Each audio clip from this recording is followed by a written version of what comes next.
Episode 5, flying through these now for you. The essence of a lot of these stories is that whilst they happen to me, the idea of doing these podcasts really is to show you that by travelling on your own, especially through Europe, I can't speak for other places, but Europe, because I've done so much of it there, you're going to have your own experiences. And these stories that I've got really are only relative to the fact that I've communicated with people. Obviously, English language, universal language, so therefore it helps enormously. But there are plenty of times when I've been in scenarios where the language is limited and you still can communicate through smiling and laughing and having a sense of humour. We're back to the same thing again, where you're travelling on your own. You are the vulnerable person. You're not a threat to anybody, and you're unique. You can be in the middle of an Eastern European country. They don't see that many people riding motorbikes in those locations, so therefore you're an attraction. You're invited to things that you would probably not be invited to if you were travelling around a Western European country. It's different. Things are different. Been asked a few times by different people about how did it all start. Very briefly on that, it did start with one simple trip, an easy one, to countries which are very safe. I went up to the Arctic Circle, so therefore I was going through Denmark and Sweden and Norway, and they're all nicey and very easy, and vast majority of people speak English, and you feel very, very safe. And then I progressed from there. So in terms of advice, if you've never ridden a motorbike or driven a car abroad on the continent, and the whole thing perhaps seems a little bit scary, then it's baby steps, and your first baby step should be to go to Bruges. Beautiful place apart from anything else, fantastic history, very safe, nice, easy place to get to. If you've got an interest in World War II, you're going to pass Dunkirk, so you can stop at Dunkirk and have a look around there, and then progress on. And I'm talking very, very roughly, it's probably an hour and a half from Calais, so you've done your initial ride down to Dover, you've got on the Eurotunnel train, 25 minutes later, you're in France, you take a sharp left, and you follow your nose. It's a straight road. And you've achieved your first one. Maybe you'd only go for a long weekend or even a short weekend. It's not far to go. And I think from there, you then progress with confidence. It certainly worked for me like that. I wouldn't have dreamt of just jumping on my motorbike and doing 4,000, 5,000 miles into Siberia on my first trip. It just wouldn't have even gone through my head. I had to progress. I also had issues of you've got to get certain types of insurance at certain borders. You've got to get visas to go into different countries. So the whole thing becomes logistical, that you've got to work things out in advance. So again, baby steps, progression. It's always a buzz your first time to ride into Germany, because Germany is steeped in history. It's got fascinations. It's got mountains, got everything going for it. And it's a huge country, so you can't even say, oh, I've done Germany. It depends where you've been. Have you been to Cologne? Have you been to Berlin? Bavaria? You may as well be in 3 different planets. Those 3 places are completely different from each other. Absolutely. Even the people who occupy those areas are very, very, very different. So, interesting one, Germany. And then you're going to progress and you're going to take the huge risk of going to crazy places like Czech Republic and beyond. And it's great. It's good stuff. So, going to tell you a couple of little stories in this particular episode of things where partially where the language was an issue, but it wasn't, and it turned into something that was confusing, whatever. Got 2 particular stories, first of which involves a trip through Romania. And the second one is in a very, very small place, a very funny story, very small place in Hungary, a little village in Hungary, where I stayed in a hotel and had an amusing time there, to say the least. That one comes later. Okay, so I'm in Romania. I'm actually in northern Romania, not that far from Transylvania. I'd been to Transylvania and I was coming back through this village in northern Romania, and then I was going to head off down to the capital, Bucharest, 700 miles away. Big country, Romania. And I don't ride on motorways, obviously. You keep off those. You look for your country lanes. And off I was going, riding down the country lane, pretty tired, been on the road for quite a while, and I came across a little village, and these areas can be very sparsely occupied. You can be riding for literally an hour and a half, not see anybody, not see even another car on the road, and you suddenly come across a little village. So it's very nice.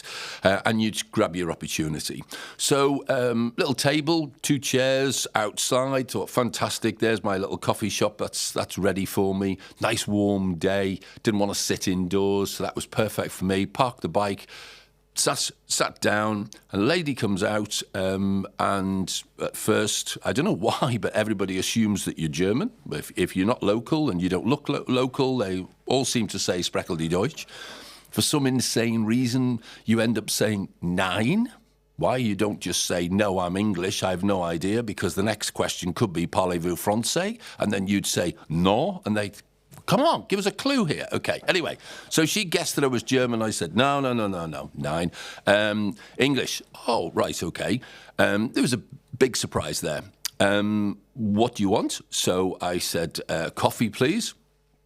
And she returned 5 or 10 minutes later with a coffee, put the coffee down for me. And then, to my surprise, she joined me and sat down next to me. And then she said to me, why have you stopped here? So I said, oh, it's a little village and blah, blah, blah. And I explained that I'd been riding for about 2 hours and I was tired and blah, blah. No. She said, I don't mean that. She said, why have you stopped at my house? This wasn't a coffee shop. This was just a lady's house on the corner of a road, 2 chairs and a table. I thought it was a coffee shop, obviously profusely apologised. Terribly sorry. She said, no. She said, it's funny. So I said, well, your English is very, very good. So she said, yeah. She said, I haven't spoken it for many, many, many years. She said, but I did learn. And she said, it is a strange thing. She said, you pick it straight back up if you've learnt a language, even though you haven't practiced it for a while. So I got talking to her, and like every local, whenever I stay in an Airbnb, I ask as many questions as they will answer, basically. I'm interested to know what they do for their work, how they buy a house, how you name it. And I was in a very poor area. It was not a well-to-do area at all. So I asked her, was she married? Yes, she was married. I said, what did your husband do? And he was a welder, local steel works, and he was in work at that moment in time as well. He worked 6 days a week, 12-hour days. So we got chatting about various things, and I said, so do you own the house? Do you rent the house? She said, well, no. She said, it's owned by my husband's company, and when he retires, we will be allowed to stay in the house. And in fact, if he passes away before me, the house remains with me until I die, till the last of the 2 survivors passes away. So, okay, fine. That was a very nice system. There wouldn't be any rent. They just have to look after the upkeep of the house. Sort of a relatively small house. Looked like a coffee shop to me. And alongside the house was a cart, which would be normally pulled by a horse. I asked whether they had a car. She said no, they've never had a car, but they have their cart and the horses down the road. So I said, oh, do you use that quite regularly? More so in the summer than in the winter, but very interesting. Why do you use it? Collect wood, blah, blah, blah. And deliveries. They do deliveries to other people with it as well. So it's very, very interesting from there. So we get chatting about money, one thing, another. At one stage, I asked her about how much would an average wage be, and she was very open, and she was quite happy to talk to me. And she said, well, my husband earns, and she told me this amount of money. And I was confused, and I said, we must have misunderstood there. I said, you don't mean that, surely? And she said, yeah. And I said, for a week's wage? And she said, yeah. Now, every time I cross a border, and the first things I do is I go to an exchange, a monetary exchange. So there's always monetary exchanges on the border whenever you enter a country, and I'll get 20 quid's worth of their currency so that I've got enough for a coffee, or if I need a bit of fuel or whatever it may be, I've got some cash in that currency. So I had actually already changed £20 at the border, and they had given me one note. It was in Romanian currency. And this lady was trying to tell me that her husband was earning this amount of money in Romania. And so I was able to actually pull this note out and say, do you mean this? And she said, yeah. She said, that's what he earns per week. Okay, he doesn't pay any rent on the house, but per week was like, wow. We put perspective on this when we talk about the difference between the north and south in UK. We talk about it's a world apart, and it is to an extent. You know, people in London are earning a lot more money, but their cost of living is incredibly higher, and there is a north and south divide in this country. But listen to this north and south divide. Romania. Her husband is paid the equivalent of £20. One day later, I was in Bucharest. And this was about 6 or 7 years ago, somewhere around there. And Kentucky Fried Chickens were relatively new. I'm not saying that it was the first one there, it wasn't, but it was relatively new. And I came across a Kentucky Fried Chicken. And I don't know why I looked, because normally I eat local food, but I happened to look. And a bargain bucket for 4 people was 20 quid. That's the same wage as this guy earned working 6 days a week, 12 hours a day. He would have been able to afford a bargain bucket in his capital city in Kentucky Fried Chicken. That was huge. Now, I've come across plenty of other examples, which you will see if you venture into Eastern Europe and beyond, certainly Asia, once you go into Russia, Moldova, Ukraine, all those countries, the further east you go, you see more of this type of extreme. But that's the biggest extreme. In the same country, you've got a guy, she'd never been to Bucharest. She knew of it. She knew that it was, this is an intelligent woman. She was no fool. She could speak at least 2 different languages and probably spoke more. Then we progressed from there, and she asked to me, because she was very interested in why I was there and how I'd ended up there. And so she said, how long has it taken you? Well, the first question was, have you ridden your motorcycle all the way from UK? I said, yeah. And she was really, really shocked with that answer. And she said, so how long has it taken you? And I said, well, if I came direct, 3 days. She stood up, and like a light bulb switch, her personality changed, and she stormed into the house, and literally stormed into the house. I was very confused. I didn't really know what had happened. I waited.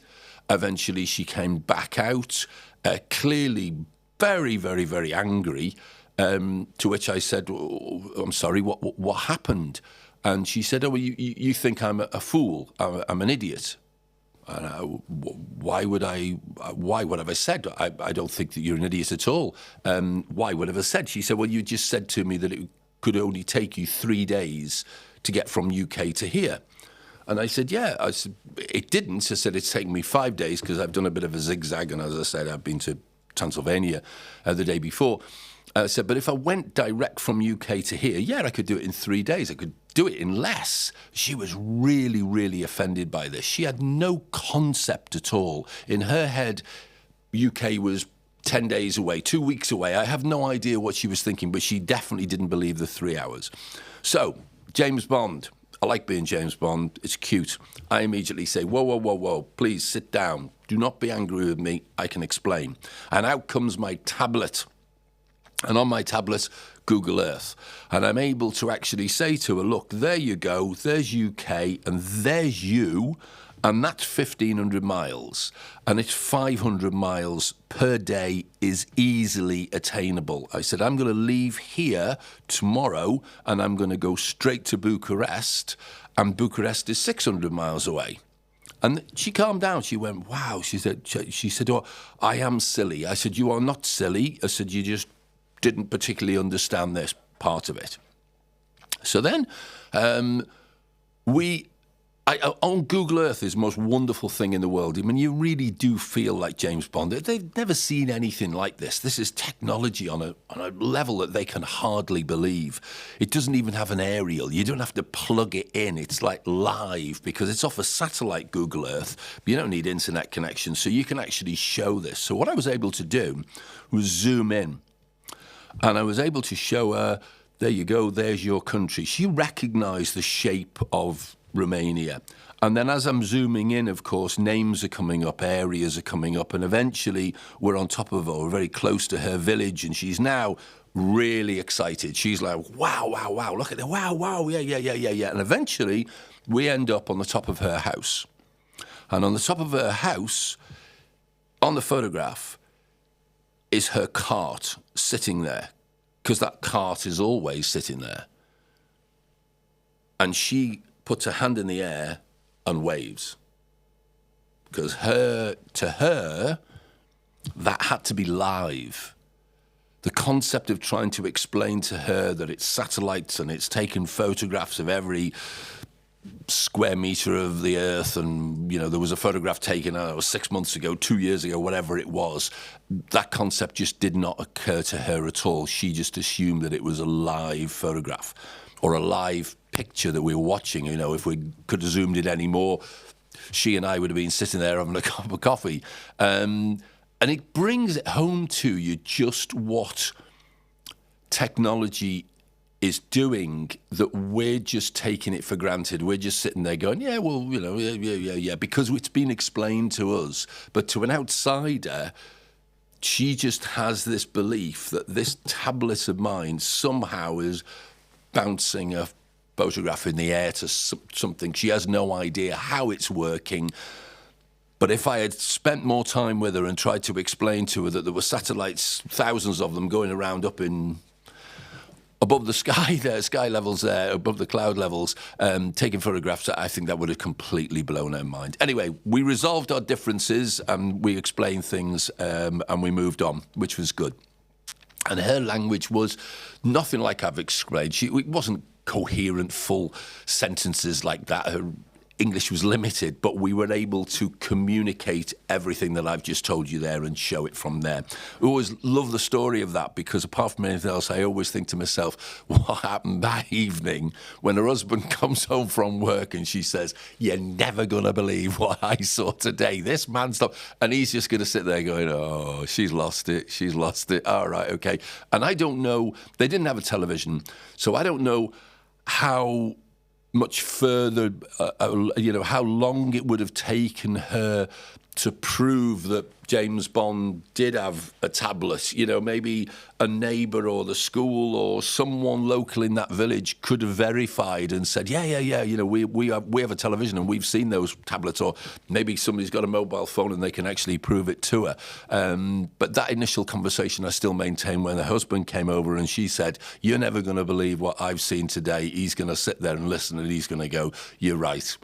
I don't believe any of that at all. So there we go. But she would have proved it by now. I know that for a fact.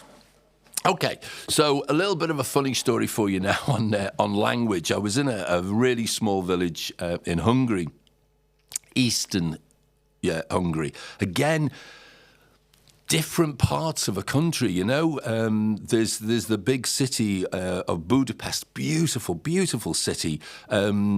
Everything's modern. They're modern hotels. It's a modern city. But then you ride literally 20 minutes, half an hour, certainly an hour away outside of a capital city in some of these countries, and you've just gone to another world, a world apart. And the further east you go in Hungary, it really is beautiful, but also very, very, very poor. Very, very, very poor. Beautiful country, Hungary. So I'm in this little village, and I book into what was a small hotel, guest house we would call it, really, small hotel. And quite often in these places, they have almost everything inclusive, but you choose. So I was at the front of not a queue of people as such, but there were people behind me, and I had already recognised that they were speaking English. I wasn't really interested. I never am. When I'm away, the last thing I want to do is talk to someone who's from England, or America, or even worse. I'm not interested. I want to talk to locals. So I am inclined to keep myself to myself and, keep the language down. I don't want to be seen as another Brit abroad, if you like. But I was aware that this couple behind me, couple of people behind me, were actually speaking English. So I get to my turn, and I said, do you speak English? And this girl and the countess, she was only 16 or 17, but she reminded me so much of Manuel from Fawlty Towers, because she literally, her English was minimal, and she was very proud, and she said, I speak English. So I said, oh, okay, here we go. We know this is minimum now. So I said, okay, so I'd like a bed. Oh, yes, yeah, no problem at all. You like breakfast? I said, yep, I'll have breakfast. You like dinner? And I said, yeah. And then I realised it was going to be one of these places where you paid up front for each thing, and they just took it in one hit from there. So I said, okay. So she said, I'd had a bad day, to be honest. I was very, very, very tired, and I'd had a few problems with the bike that day, and lots of things going on in my head. So she actually said to me, is there anything else? So I sort of vaguely probably shook my head and thought, it's a guest house, there's nothing else.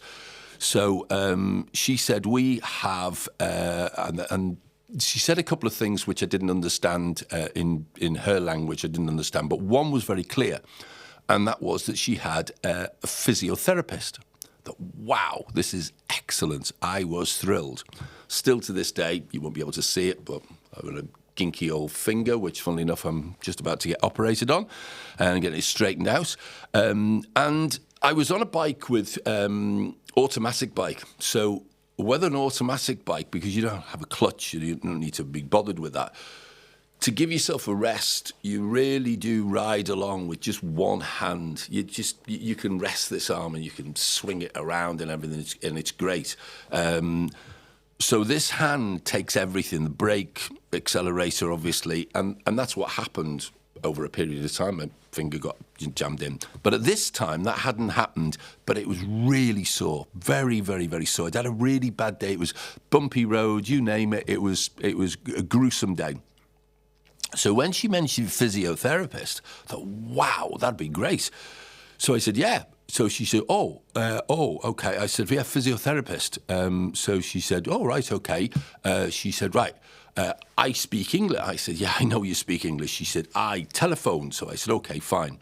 So she said, you want full massage. Because this is all to do with money now, remember? So she's going to charge everything from there. And I actually said, no, I don't need a full massage at all. And I actually showed that I had sort of twisted my arm and my hand on my arm from there. And I said, actually, that's all I really need. I don't need a full massage at all. I need my tendons stretching out from there. Okay, she said, iPhone physio. So she said, okay, fine. So she phones the physiotherapist, who happens to be American. Doesn't really make much difference, but it does in the context of what I'm about to tell you. So in the loudest possible voice, my little lady, 16, 17-year-old girl, says, remember, by the way, there are other English-speaking people in this queue. She says the following, I have one man with me. He like appointment with you. Okay. But he not want full massage. He only want job.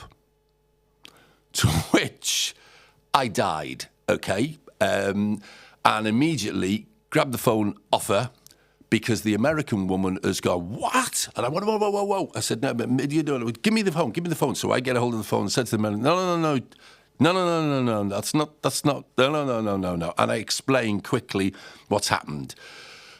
Sigh of relief, she says, yes, no problem at all. She said, but I'm busy tonight. She said, it would be 10 o'clock tomorrow morning. I said, 10 o'clock's fine, no problems at all. You know where the hotel is because we're phoning you from there. And she said, yeah, that's fine. And she said, put me back to the girl. And she gave a price for it. And then this girl added everything up and said to me, right, you owe me. And I genuinely mean this. I think it was, from memory, the equivalent of £40. £40 included the hotel, the breakfast, the evening meal, and the physiotherapist. Okay. Which is why, during the conversation, when she had said to me, because I knew everything was so cheap there, that when she said, I phone physiotherapist, I said, you don't need to for a price, just, it'll be whatever. It's going to be 40 or 42 quid or 45 quid. No, she had to do the job. Anyway, I'm now sufficiently embarrassed that there's at least 2 people in the queue behind me who think that I've asked for a hand job at 10 o'clock in the morning. So, or any time in the day for that matter. So, breakfast comes the following morning. And I walk in there and I felt as if everybody in the room was looking at me. They probably weren't, but I still felt that from there. So then the funny part of the story, that was first part of the story. The funny part of the story is that at 10 o'clock, the said American lovely lady comes along. She's laughing away. She thinks it's absolutely hilarious. She stretches all my fingers out. She makes me feel absolutely wonderful. And we have a good laugh about this whole scenario and this young girl, blah, blah, blah. And then I'm booking out of the hotel an hour later. And when I book out of the hotel... incidentally, I must explain that although it was a guest house and everything was paid for on a card, on a credit card, okay? So although they were backwards in some ways and poor and everything had to be charged and it went on a credit card. So as I'm booking out at 11 o'clock in the morning, I throw my key down and say, there you go, room 6 or whatever I was in. And there's another lady now, a very stern lady and considerably older than the 16, 17-year-old that was working the previous evening. And she says, hold on 1 minute. I said, why? All I want to do is get out of this hotel now. I've had bad experience, so therefore I'm like, please just get me out of here. I don't need to be laughed at. And she says, no, I need your card, your credit card. So I said, well, why? I got charged for everything yesterday, as far as I know. I couldn't understand. She said, no, I need your credit card. So I said, well, why do you need my credit card? I said, it doesn't make any sense. She said, we give money back. I don't understand why you give me money back. I already told you 40 quid, so I didn't want money back. Couldn't understand that.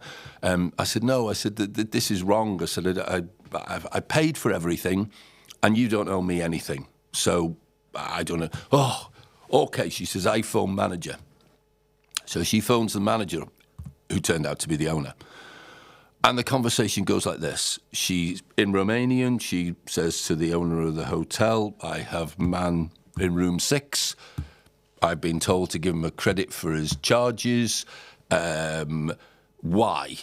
And the owner explains all about the hand job, blah, blah, blah, blah, blah, how embarrassed they were, etc., etc. She is totally gobsmacked. She's like, can't believe on the phone. And I'm now beginning to realise that she is being told about what happened the night before. So she then says to me, she puts the phone down, she said, no. She said, we are so sorry. I said, no, you don't need. She said, we are so sorry. You give me a card. The owner has told me, we give you all money back. So I said, no. I said, you don't need to. No. She said, oh, please. She said, you must not tell this story on TripAdvisor.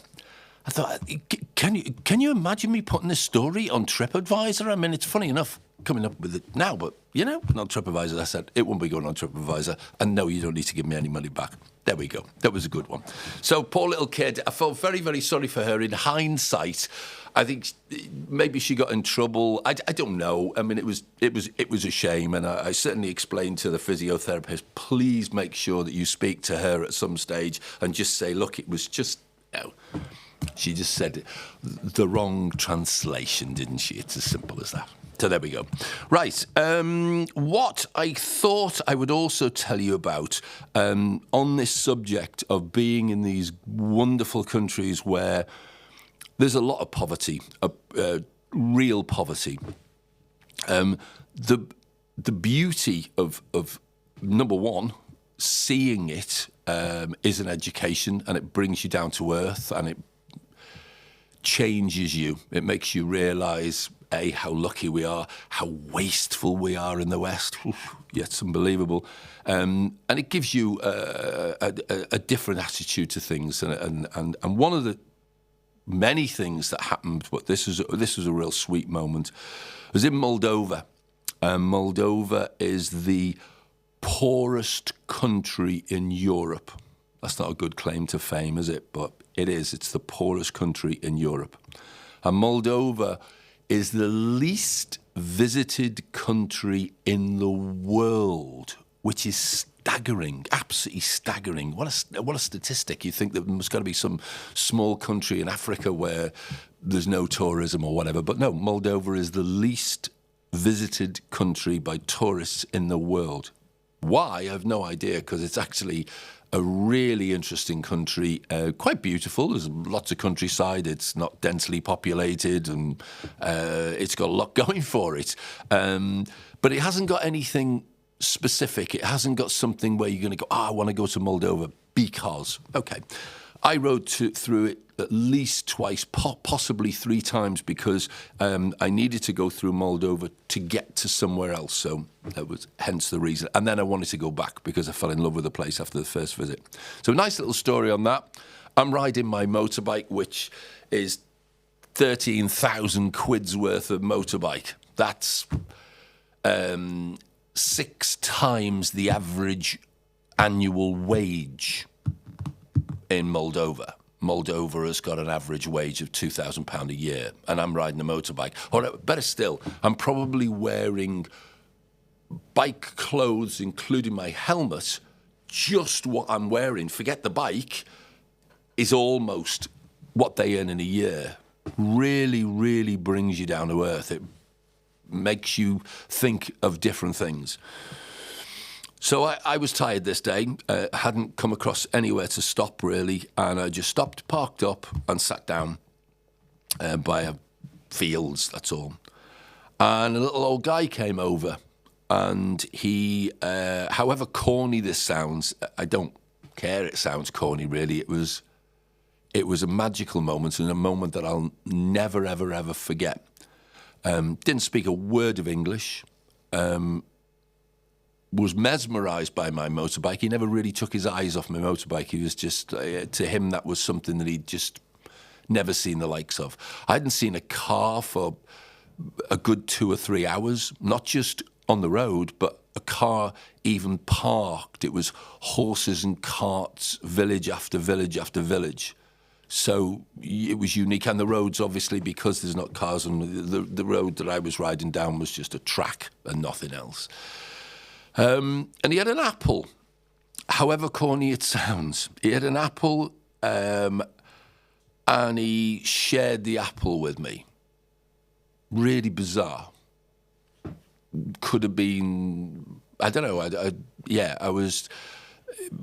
would have offended if I had said no, I didn't need an apple, and I don't think he had much more than that, so it was difficult to put into your head whether you should take a bite of his apple or not. But it really brought home to me that the kindest people on the planet are always the poorest, because they know what it's like not to have anything, and that's why they share it. And rich people in general have become rich because they've held on to everything, haven't they? And they're greedy.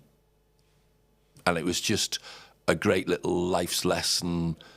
And I think a lot of that guy, an awful lot. Lots of times every year something happens. It can be my wife and I eating an apple, and immediately it takes me back to that little moment where his gesture meant more to me than anything else. He was just a sweet guy. We didn't able to communicate at all, apart from pointing and smiling and joking. You can always, a sense of humour is universal, so you can always laugh and joke.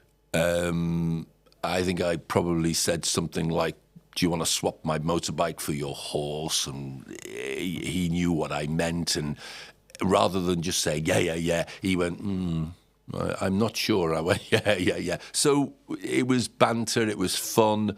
I'm sure he remembers me because he was mesmerised by the bike. So therefore, I think he's just going to think, where did this guy come from? You know, there are times when you wish you could communicate because you'd actually like to say to someone, you must wonder why I'm here. And then you could explain, you know, on that particular trip I was doing 28 countries in 30 days. So it was a case of knocking off countries half the time, thinking, I'll go that way because I can go through 3 different countries. So he probably wouldn't understand the idea of that because it was a bit of an absurd trip. And it was the only one that I did where I was thinking more about the number of countries rather than the area I was going to. I just wanted to do as many countries as I could in 30 days. So there we go. So there you go. 2 quite long stories about communication, talking to people. Keep on telling you all the time the joy of being on your own, whether you're on a motorbike or whether you're in a car. On your own, you are the vulnerable. You are the person that will engage with other people. People will talk to you because you are on your own. You're a couple, or there's 2 or 3 of you, they'll leave you alone. You won't have any of these opportunities and experiences. I think that 99% of the things that happened to me were purely and simply because I was on my own. And therefore, there's an attraction to talking to the stranger out of town, the cowboy that's just walked in on his big mountain bike, or motorbike, should I say. They're interested and they'll communicate with you, and yeah, it's great. So part of the reason why I want to do these stories to you is not just to tell you about what I did. It's to hopefully encourage you to have a go. And if you don't want to do it on a bike, do it in a car. But if you're going to do it in a car, I really maintain this as well. Do it in something that's going to be cute and attractive. I did a trip in a Mini Cooper, which we decked out like the Italian Job. It was a BMW Mini Cooper, not an old one. But it was cute. It was a cute car, and that did generate conversation. So if you're gonna go on your own, I would say that you're going to get more invites and you're going to get more conversations. You're going to get more if you're in either on a motorbike or in a cute car. A little Fiat 500 would be a cute one, wouldn't it? Mini Cooper definitely would be. Something small. You don't want to be driving around in a big saloon car. You're on your own. Go and have fun. Waz around the country roads. Okay, there you go. That was number 5. Hope you enjoyed it. Number 6 coming up. Not quite sure what we're going to be talking about next week, but we'll find something.